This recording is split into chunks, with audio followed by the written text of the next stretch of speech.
We're back with another pulmonology step 1 question. Today we're going to be assessing your understanding of the pathophysiology of pneumonia. So let's get started. A 65-year-old man with a 40-pack year smoking history is hospitalized for pneumonia. 2 days later, his arterial blood gas on room air shows a pH of 7.48, a PaCO2 of 30, and a PaO2 of 55. As we can see from these values, the pH is elevated, so he's alkalotic.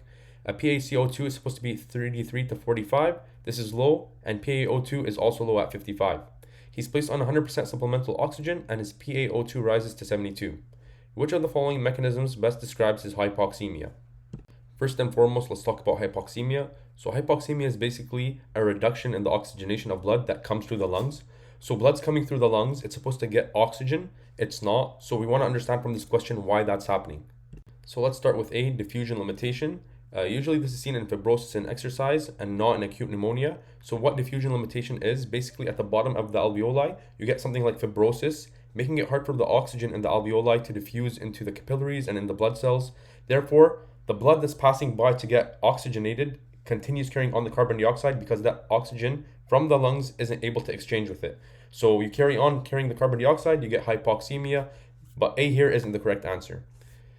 Now, straight off the bat, B is incorrect as well. Hypoventilation. With hypoventilation, you would get an increased PaCO2 because you're not ventilating a lot, so you're retaining a lot of that carbon dioxide in your lungs. Therefore, your blood is going to retain all that carbon dioxide, so it would be high and not 30. Therefore, B is wrong.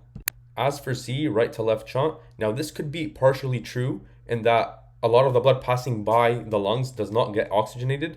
But however, in this vignette, we have improvement after supplemental oxygen. With a shunt, you don't get any improvement at all. Here we went from 55 to 72. Therefore, C is not the correct answer, although there's some truth to it.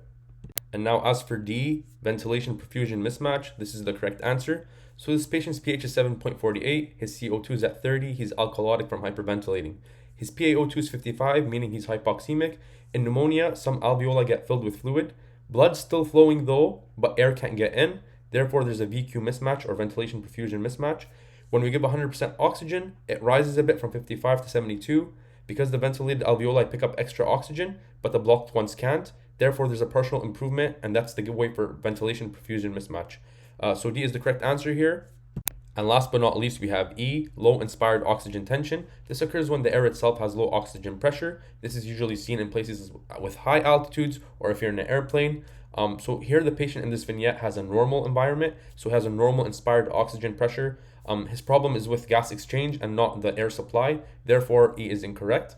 This sums up the video. Thank you so much for watching. If you enjoyed or learned something, please follow our page on Instagram, our YouTube, and our TikTok. Thanks so much for watching.